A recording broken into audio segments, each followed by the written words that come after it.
Trump's treatment of our steadfast global allies, Japan and South Korea, is creating fury in those countries, according to the New York Times.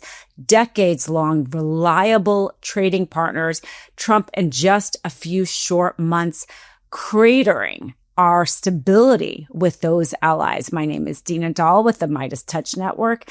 Let's get into it. So as we have seen all in real time, how Trump has been trying to treat our most important allies, our most important trade allies, is with disrespect, is with some strong arming techniques, and especially what just happened in Georgia with the congressperson there calling ICE, thinking that she was going to have this moment, of a breakthrough viral moment, racial profiling as always, which the Supreme Court, as we know, has just allowed in Los Angeles. Justice Kavanaugh saying it was reasonable to racially profile, essentially throwing out the Fourth Amendment, the Constitution.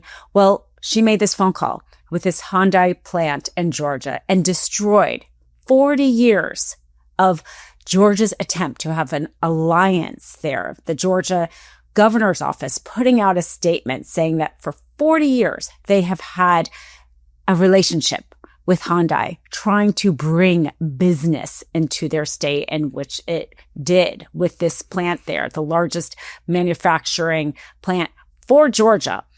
What happened was they detained 300 people. As it turns out, they were there to help set things up. They were according to their lawyers, under a B-1 short-term business visa program, which allowed them to be there for 6 months to allow for the technical setting up and helping get things started there. This, of course, has created huge backlash in South Korea. The conservative newspaper there, normally a very strong ally of the United States, raising the alarm. The newspaper there, Chosun Ilbo, hopefully I'm pronouncing that right, the name of that conservative newspaper, putting out an editorial saying that they need to seriously question doing business with the United States. The astounding statement there. Trump taking alliances with Canada, Mexico, our neighbors, destroying them. Canada now, when you go there, I was there this summer, saying buy Canada, very intentionally and justified, no longer buying America because of how Trump has been treating them, calling them the 51st state, putting tariffs on them. And then his treatment here in Japan and South Korea, taking yet another strong alliance and basically destroying it with how he is treating them. The newspaper there saying that the government, the South Korean government, must, quote, recognize the seriousness of the situation and questioning whether or not South Korea should even continue to invest in the United States. It wrote, quote, it inevitably raises fundamental questions about what alliance really means to the U.S. I mean, how can you not agree with them? Because Trump, there's no such thing as loyalty to Trump. I mean, we saw it, everybody in his first term, he either turns on them, or lets them kind of like fly in the wind, so to speak.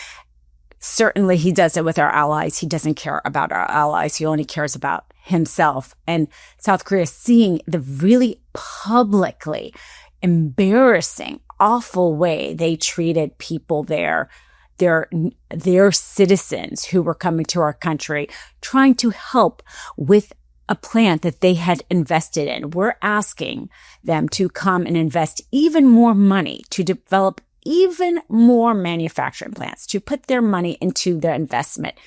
And they see how instead they are being treated, that J.D. Vance and Trump and their anti-immigrant, their anti-anybody who is not white rhetoric.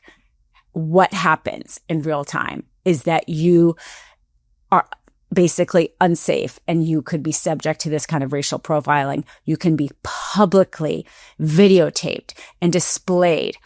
And South Korea really upset about what's happening there. Japan also really upset about this, the way Trump is trying to strong arm them into this deal. I'm super excited about our new sponsor, Mudwater, because I'm always looking for a new type of caffeine that's not coffee. Because sometimes coffee can make me feel too jittery.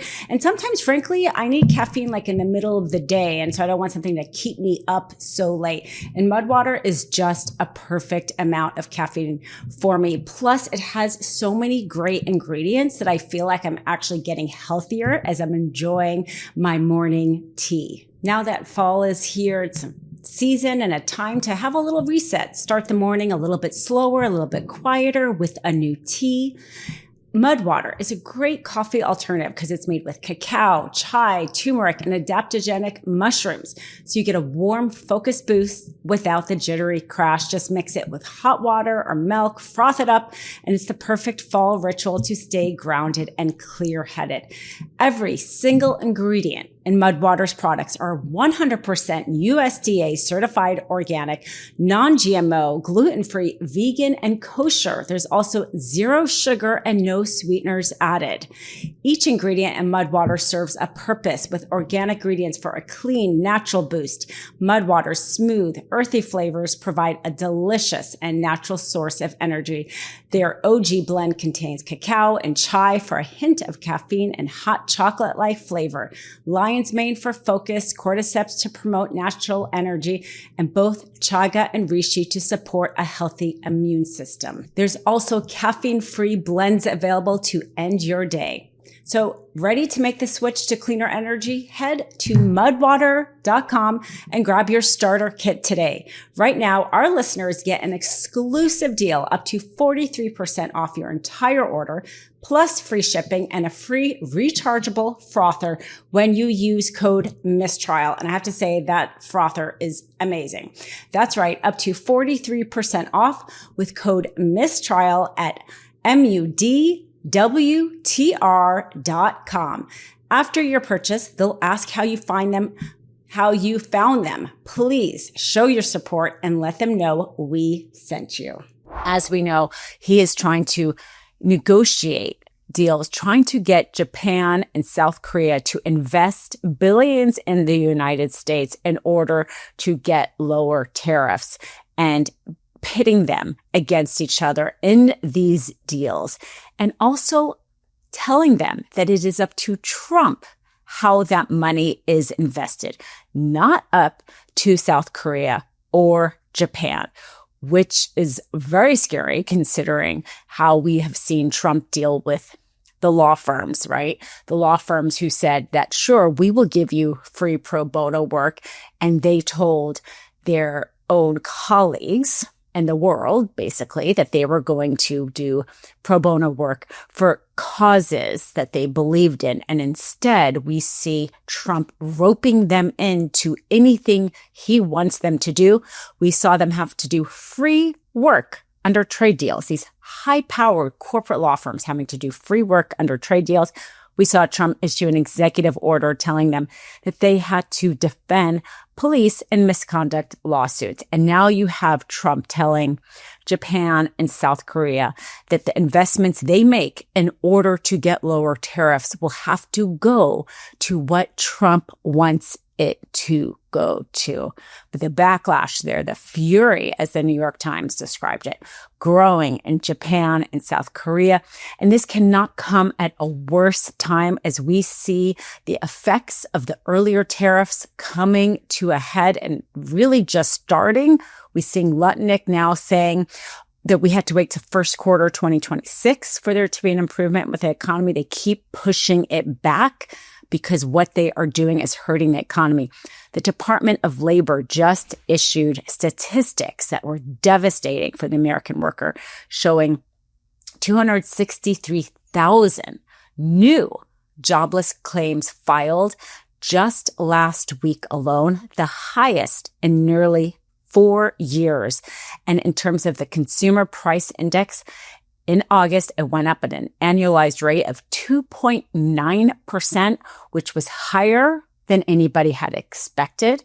And when you break it down into prices, the price of beef has gone up 13% year over year in August. The price of coffee going up 20% year over year.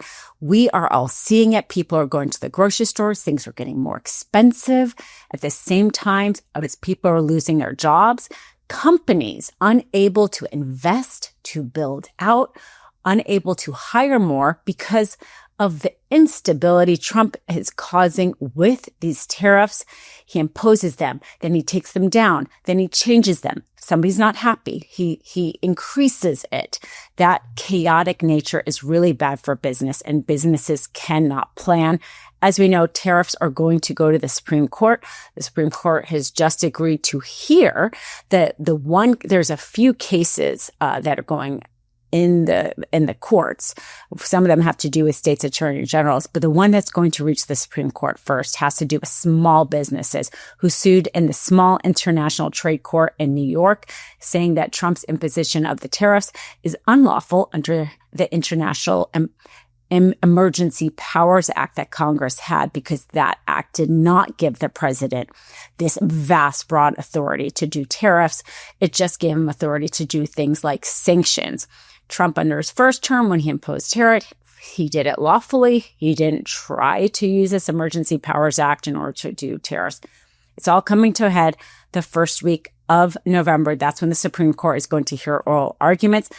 It's unclear how the Supreme Court is going to decide, because they have been very willing to trample our civil rights, such as the most recent decision allowing ICE to use racial profiling when they detain people. But they also are very pro-business. So how this will turn out, we will see.